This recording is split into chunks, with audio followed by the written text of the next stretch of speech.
Hi, I'm Victor Costa and I'll present an evaluation of different Metaheuristics in the optimization of the Laguerre-Volterra network architecture, which is designed for nonlinear dynamic system identification. I'll begin highlighting the importance of the system identification task and defining it, then I'll delve into Volterra models and the Laguerre-Volterra network itself, then I'll present the Metaheuristic algorithms using this research, and then finally, I will present and analyze the results we obtained. System identification arises in many areas, such as engineering, physiology, and even applied social sciences. It arises when you need to model the behavior of some unknown system using only input and output signals. Given some model with appropriate structure, the goal of system identification is to optimize a set of parameters in such a way that some error measurement between the true outputs and the model's output is minimized. The definition of Volterra models rely on the functional power series, which was initially proposed by Victor Volterra, but at his time, the notion of a system as an entity that transforms inputs into outputs was not present in the scientific thinking. So it was rediscovered in the context of system identification only later by Norbert Wiener. The Volterra series is able to model systems that are stable, meaning that bounded inputs will always produce bounded outputs, nonlinear, meaning that the system does not obey the superposition principle for dynamic systems, dynamic, meaning that the current output of the system does not only depend on the current input but also on the history of inputs, and with finite memory, meaning that the effect of some inputs on the system's output won't last forever, it eventually fades. It has continuous and discrete time versions, but here we are interested in discrete time processing. The input and output relationship of the Volterra series is described in terms of Volterra kernels. The zeroth order kernel can be seen as a reference to the system or an offset. The term involving the first order kernel is similar to the convolution sum, and it's sufficient to describe systems when they are linear. But higher order kernels, such as the quadratic kernel, can be seen as weights of products between different time lags of the inputs. And for the third order kernel, we would have 3 different legs of the inputs, and so on. Using direct estimation, the dimensionality of Volterra kernels is approximately of the order m to the power of r, where m is the extent of the system memory and r is the order of the kernel. It's possible to alleviate this problem by expanding kernels in terms of orthogonal basis functionals. In practice, this can be achieved by simply preprocessing the input with some appropriate filter bank. This is isomorphic to the Wiener system, which cascades the linear dynamic part of the system with a static nonlinearity. Among the possible basis functions, Wiener himself considered that the Laguerre functions were appropriate for kernel expansion because their exponential behavior is compliant with the finite memory requirement.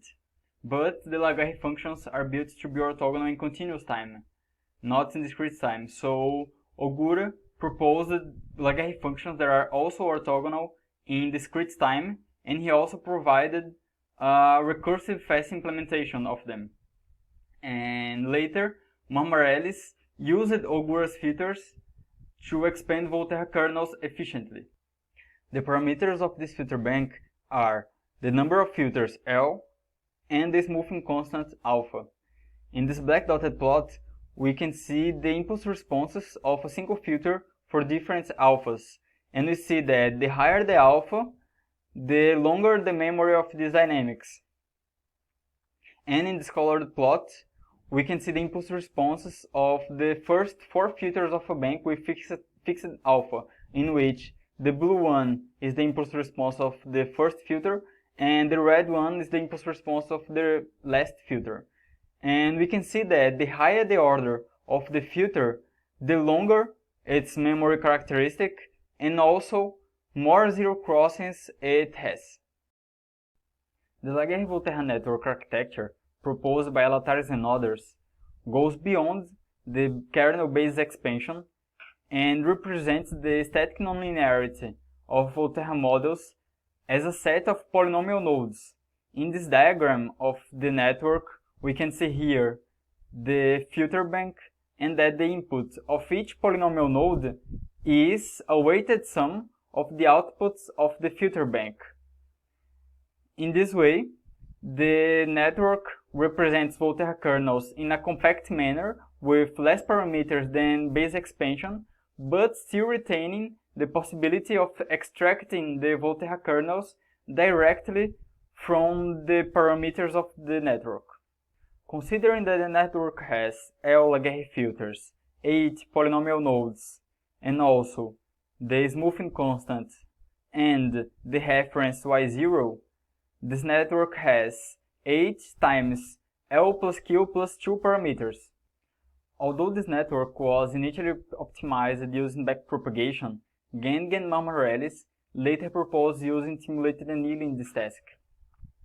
The first argument is that gradient-based optimization would easily get trapped in local minima because of the non-monotonic polynomial activation functions. And their second argument is that Metaheuristics deal well with non-differentiable cost functions such as L1 optimization that they use. Later, Hu and others applied the LVN model for large-scale synaptic simulations, and he optimized it using a combination of simulated annealing and linear algebra. So, past research tells us that there are benefits of using Metaheuristics to optimize Laguerre-Volterra networks, but they only use simulated annealing in this task. In this way, we now present the Metaheuristics we accessed in this task. We begin with simulated annealing, a Metaheristic proposed by Kirkpatrick and others by combining the Metropolis algorithm from statistical mechanics with the idea of annealing. It is a single solution Metaheristic, and it generates new solutions by modifying a single variable at a time. With the Metropolis algorithm, if a newly generated solution has a better fitness than the original solution, this new solution is automatically accepted. But if the new solution has a worse fitness than the original one, there is still a probability that the solution is accepted. This probability depends on the variable temperature according to the Boltzmann distribution. And the idea of annealing is to decay this temperature throughout the search in such a way that the probability of accepting new solutions, even when they are worse than the original ones, is less and less with iterations. Norani and Anderson favors the exponential decay rule for the temperature, so we also use it here. And simulated annealing was initially proposed for combinatorial problems, but later adapted to continuous ones. It's governed by basically 4 parameters. It is the initial temperature, the number of local iterations, because the temperature is only decayed after a number of iterations, the step size of the perturbation that will modify variables, and the cooling constants of the exponential decay rule. The next Metaheristic particle swarm optimization comes from the investigations of Kennedy and Eberhardt on models of social interaction. This is a population-based Metaheristic, and each of the particles in the swarm has a position which represents a different solution. Beyond its current position, each particle also keeps the best position it has visited and a velocity vector. The entire swarm shares information by keeping the best position visited by the entire swarm, which is taken into account in the velocity update rule. The past velocity of the particle is also taken into account in the velocity update, and She and Eberhardt proposed that an inertia factor over the past velocities would alleviate some problems related to local minima trapping. The particle swarm optimization meteoristic is influenced by the size of the swarm and the weights of the velocity update rule. The last meteoristic was proposed by Socha and Dorigo as a continuous optimizer in the anti-collision optimization framework. This algorithm has an archive that keeps the most promising solutions found by ants during the search. The ants themselves have no memory at all about the search process, so they have to look at the archive to parameterize their solution construction phase. At each iteration, each ant will do the following. They will pick one of the solutions of the archive as a center of their distribution, of the generation distribution.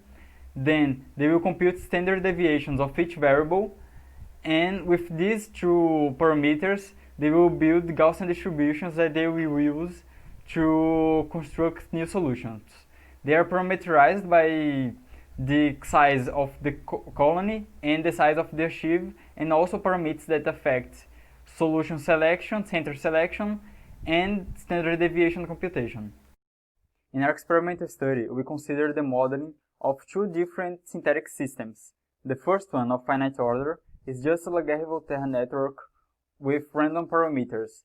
It has 5 Laguerre filters, 3 nonlinear nodes, and each of these nodes has nonlinear order of 4. The kernels shown here can be used to interpret the dynamic nonlinear characteristics of the system. The dynamic part of the second system is the sum of 3 different exponentially weighted moving average filters with random parameters, and the nonlinear part is a cascade of 2 infinite order nonlinearities. Here, we can see that to compute the cost of some solution generated by a meteoristic, we must first propagate the input through the network and then compute the normalized mean squared error between this output and the original output. In this setting, we must encode all the parameters of the network into a single vector of real values. For each system, we extract independent train and test signals, both containing output additive Gaussian white noise. Each of the experiments was repeated 30 times to account for randomness in meteoristics, and for those who are interested, our code and data is available at GitHub. Regarding the average costs for the finite order system, we can see that the particle swarm optimization meteoristic rapidly reaches low train costs, but it rapidly stagnates also. In the anti-collision optimization, we can see that it keeps getting better and better train errors, but the test errors do not improve that much, revealing the presence of the overfitting phenomena. Although simulated annealing does not stagnate like particle swarm optimization, it mostly underfits the network for this system. Regarding the standard deviation between parentheses, we see that particle swarm optimization has the lowest dispersion of all algorithms, but because of its poor convergence, this is not a sign of superior robustness. For the second system, particle swarm optimization also stagnates, and although anti-collision optimization still has the lowest train costs, simulated annealing reaches the smallest test costs of all meteoristics, although it still has a higher dispersion. Before reaching any conclusions, we consider the statistical significance of wins and losses using the NMNE post-hoc test. In the upper row, we can see that for the finite order system, initially, anti-collision optimization significantly outperforms all other algorithms, but later it overfits and is equivalent to simulated annealing. For the infinite order system below, we can see that initially, anti-collision optimization outperforms simulated annealing, then halfway through the search the opposite happens, and in the later stages they are equivalent. Although simulated annealing was the only meteoristic applied to this task up to now, we can see that the only situation in which it outperforms the anti-collision optimization algorithm is the one in which it has almost the double of the other meteoristics dispersion. So, considering the evaluated meteoristics, currently the safest option is to train the Laguerre-Volterra network using the continuous anti-collinear optimization with as few as 1000 function evaluations, or to compare a larger pool of meta heuristics. Thank you for your attention.